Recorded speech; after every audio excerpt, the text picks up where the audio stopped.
Greetings, Star Wars Nation, and welcome to Star Wars World Reviews. And today we're doing Star Wars Rewind, but Star Wars Celebration Edition. And we're going to be looking at some of the things that we saw at Star Wars Celebration last week. So sit down, buckle up, and hit that hyperdrive because Star Wars World Reviews starts now.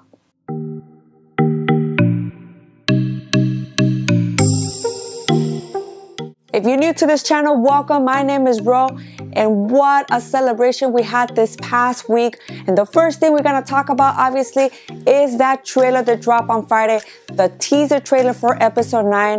And wow, guys, it was a mind-blowing trailer. I think if people were not pumped for episode 9 or were on the fence about episode 9 because of The Last Jedi, well, this trailer surely put them over the fence, especially that ending. Spoilers for you guys who have not seen it. If you're trying to keep away from all the spoilers that are going to be happening from here to, I guess, release in December of episode 9, just letting you guys know. But that laugh at the end of Emperor Palpatine, and I know some people were kind of wondering, is that really him? Is that Luke? No, that was the Emperor, and it was kind of confirmed by Ian McDiarmid coming out at the end of that trailer and saying, roll it again. So that trailer was mind-blowing. We got to see Rey and, you know, that jump when she jumps kind of, I'm not going to say over because you don't see her jumping over, but trying to dodge Kylo's TIE fighter. Man, just see how athletic Rey has become. Kylo, you know, I guess, going up against some fools and taking them down. We got to see, you know, Lando Calrissian, which we didn't know how they were going to bring Billy Dee Williams, but I'm glad we got to see him fly the Millennium Falcon. And everything else in between, I guess, is getting us excited for the adventure that Rey's going to take with the crew. It's now them, I guess, going together, trying to find something maybe. I'm not too sure, but that trailer was an exciting trailer to kick off, I guess, Celebration. And on Sunday, we got an introduction to the cast and the directors of The Mandalorian. And I was excited because we kind of already knew that they were going to be part of The Mandalorian. But with this panel, it was solidified the actors and a little bit of the roles that were going to take place in the universe of The Mandalorian. I know we got to see a little bit of some footage that was not streamed to the audience. If you were at home, unfortunately, you will not be able to see this unless somebody leaked it on YouTube. But we got to see a little bit of The Mandalorian. Overall, that panel just kind of got people hyped for the new Disney streaming service that's going to be coming up in November. So The Mandalorian did kind of came in with a big splash. So that was something great to see for us fans. Something I was really excited about was Season 7 Clone Wars panel, and the reason why is because we got to experience a little bit of raw footage of Ahsoka with her, I guess, personalized clone army. We got to meet the new Bad Batch clones. I'm excited for that episode. We also got a trailer for Season 7. So in my opinion, Season 7 was a really exciting panel to be a part of, especially for those of you guys that have been a fan of the Clone Wars and just kind of want an ending to the series. And this year happened to be the 20th year of The Phantom Menace, and obviously they also had a panel for that. We got Ahmed Best, we got Anthony Daniels, we got Ian McDiarmid, and we got Ray Park. And the audience just went wild when Ahmed Best came out on stage, and he was well received. He had a standing ovation, and that panel was a really exciting and actually very funny panel. And just to hear the stories among the cast when they were filming, you know, I guess The Phantom Menace and the impact it made in the new generation of fans or Star Wars fans, it was a great panel to be, you know, or to see. It brought a lot of healing, obviously, to Ahmed Best and even to the audience just to accept, I guess, the prequels. So it was a great panel to watch, and I think you can even see that online if you guys are interested in looking into that panel. And I know there were many panels and activities throughout Celebration, which was a really good celebration according to people that have been to other celebrations before in the past. But the last thing I'm just going to touch on, because I know there's a lot more to cover, but not a lot of attention span for a lot of us on YouTube, is the Resistance panel. Now, this was a disappointing panel because they didn't really show season 2 trailer. They didn't show anything that was coming up in the future for the Resistance show. Now, me personally, I really don't like that show. They have really good moments, but it's a show, it's very, very kids show. But I always felt like even Rebels was meant to be a kids show, and it was a really good show that kids and adults can enjoy. But the Resistance, I just felt like they're hashing the same thing. Every episode, it's about the same thing. So yeah, the cast showed up. Everybody showed up who's supposed to be in the Resistance, but they didn't really give us something new. So that was kind of the disappointing panel for me. And just really quick, because some of you guys have been asking me, well, who did you meet, bro? What signatures did you get? Or what did you do throughout the convention? Well, really quick, we actually got there Wednesday, my husband and I, to Chicago. We met with some of the families. Then Thursday, we showed up, just kind of walked the convention, took some footage, and I'll put that and I'll post that here on this channel. So look out for that. And then we started experiencing Celebration since Friday. Now, the thing about Celebration, I really enjoyed myself. Everything that you saw was Star Wars related. Everybody was there because they love Star Wars. The only disappointing thing about this celebration was that everything that a lot of the panels, major panels, were a lottery. I guess you had to join in the lottery, and if you won, you get in. If you didn't, I guess you can look at the panels through a big screen in the main floor. Now, unfortunately, I didn't win any other panels except for the 20th year anniversary that I got to be in the arena where they had the panels, or the panel was held. So the reason why I was disappointed is because some people who just had the one-day ticket, let's just say they bought their ticket for Friday for the panel, those people won the lottery, and that was it. That's all they went in there for, just for that one day, for that one panel, and they won the lottery. Versus people who bought the 5 days because they really wanted to experience all the panels and they didn't get anything. I know friends who didn't get nothing, 0 panels, 0 lotteries for, I guess, the toys or, you know, the things that they wanted to get because you need a lottery to get into. Nothing. But I guess sometimes you will have some losses or some things that you wanted to do at Celebration and you're just not gonna be able to. But I did get some wins out of this celebration, so I'm gonna show you guys really quick. And the first thing were these pops. Now, I thought about getting them before Celebration, and then when I found out it was a lottery, did not win the lottery to get in. I was a little bit disappointed.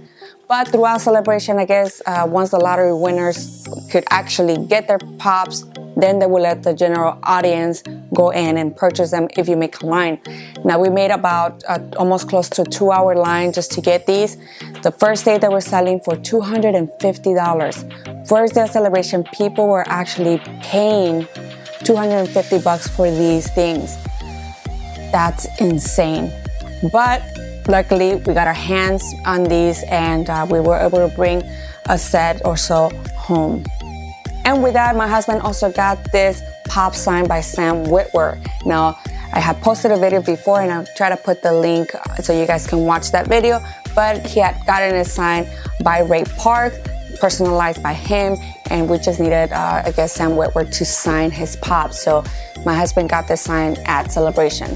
Now, my favorite Jedi/non-Jedi is Ahsoka Tano, so I'm excited to have this in my collection. This Ahsoka pop signed by Ashley Einstein, and I know Ahsoka is a well-beloved character, so this will look great in my collection.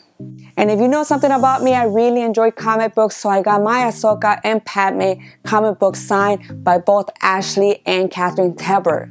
And of course, because he's my big crush since I was a teenager, I had Freddie Prinze Jr. sign my #1 issue of Kanan, and he was a sweetheart. I actually got to tell him at the table in front of my husband that he was my high school, I guess, crush. And he told my husband, like, hey, man, don't get mad at me. I know a lot of men, dudes, get mad at me when their wives or girlfriends say those things. But I had already told my husband I was going to say that. But yeah, Freddie Prinze Jr., he was so nice. He signed my comic book and, such a sweetheart. And finally, when it comes to comic books, I had Sam Witwer sign both of my #1 Darth Mauls. Now, in the past, I had Ray Parks actually sign both comic books, but I just felt it was, fitting for both Darth Mauls to actually sign both of these two number ones. And, Sam is so nice. He was kind of wondering why Ray Parks signed, in big. And I actually told him because Ray Parks didn't want to leave room for Sam, since we had already told Ray Parks we're going to meet Sam at Celebration, and he kind of chuckled at the fact that Ray would, take most of the comic book to sign. So yeah, Sam Witwer was so nice. I really hope that they bring him to make a movie, a live action movie, because he's such a great actor. And the last signature that we got was a signature of Janina in my Inferno Squad helmet. And as you can see, she got in there, signed the helmet and signed the helmet for me. And she was very thankful that girls are actually dressing up and cosplaying as Iden Versio. And, she loved the helmet. She loved the way it looks. And she even told me that now they're making small helmets, because she has the same problem that I have with the big helmet. It looks like it's like a bobble head. We look like it's a huge helmet. But Janina was so great to meet her, and I just love her. And really quick, because we also took pictures with our favorite celebrities. The first one was Ian McDiarmid. Now, he's such a nice guy. He shook our hands, he said hi, and I just love his voice, because he truly sounds like the Emperor. He doesn't even have to fluctuate, the way he sounds.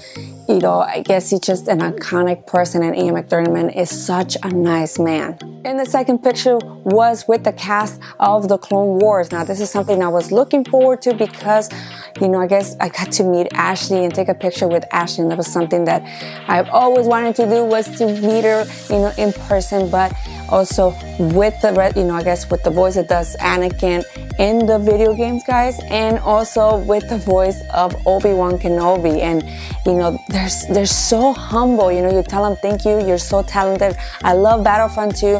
And they're just so humble, and they take the compliment, and it was so great to meet them. And as you can see, because I already talked about him, we took a picture with Sam Witwer, and he is so handsome and so talented. And he was like, welcome guys, thank you for being here.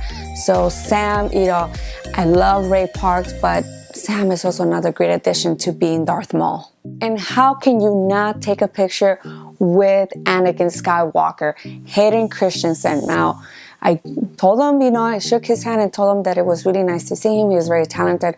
My husband actually got to talk to him very briefly about, my husband loving the movie Jumper. And Hayden was really thankful that someone actually likes his movies. And I'm glad that he was there, because the Star Wars community really embraced him. And there was a line, guys, a line to take a picture with him. It was a long waiting line. So I'm glad Hayden was there, I guess to meet with the fans and embrace the fans. And how could I not take a picture with the cast of the Rebels TV show? Now, I really believe that the Rebels TV show put a really high bar for future shows, Disney shows that relate to Star Wars. And the cast was so nice. They were so thankful that people are still there being fans of them, even though the show already ended. Fans were there to meet them and to talk to them and take pictures with them. So they're so cool, and I'm glad I got to take a picture with the voice of Hera and Ezra, and obviously Freddie Prinze Jr. that plays Kanan. And of course, I got to take a picture with my girl Janina. And as you can see, Janina is taller than me, and I think I'm 5'2", 5'3" maybe. And I didn't think, honestly, when you see her, how tall she is, and so sweet, smiling, saying thank you, and I know some of you guys tell me online, tell her I love her, and say Janina, I said hi, but I said, thank you, you're so talented. My friend says hi, I couldn't mention people by name, but Janina is so sweet, and I'm glad, she is Iden Versio in real life. And finally, guys, we took a picture with Ahmed Best, and he was so humble, guys. He was so thankful we were there to take a picture with him. And this picture was actually taken after the 20th anniversary panel. So first was the panel, and then we went over, I guess, the main floor, and we took our photo with him. But he was so humble, and after the standing ovation that almost made him cry, you can see he kind of wanted to cry. He was just thankful that fans were there to meet him. And I didn't know this, I guess, at that time, but this was the first time in 20 years or so that he had been to a celebration. He had gone to, I guess, the first celebration before or maybe around the time the Phantom Menace came out. And because the Phantom just, Star Wars fans just turned on him, he stopped going to celebrations. He didn't want anything to do with the Star Wars fan. And this was the first time in like 20 years that he had gone back, and he was just thankful people were receptive of him as a person and of his character. So I'm glad that he was there, and he was such a sweetheart. I know a lot happened at Star Wars Celebration, and I'm sorry guys if I try to condense a lot of it for you guys to experience what I experienced, I guess, at Celebration this past week. I know next year, 2020 Anaheim, save your pennies. I'm not sure what they're gonna be showing since there's no new movies coming out, but I'm sure they're gonna be showing us a little bit of the future of the Disney streaming channel. Also, it's the 20th year, I believe, of The Empire Strikes Back, so we might have maybe Mark Hamill show up, maybe some of the old timers, Harrison Ford maybe, come back and be part of the panel. Who knows? But thank you guys. For those of you who had been checking my videos that I've had posted, I guess throughout Celebration, you guys are the MVPs of the channel. And with that, thank you for watching. Don't forget to like and subscribe to this channel. And like always, can't wait to guys have it back here at Star Wars World Reviews.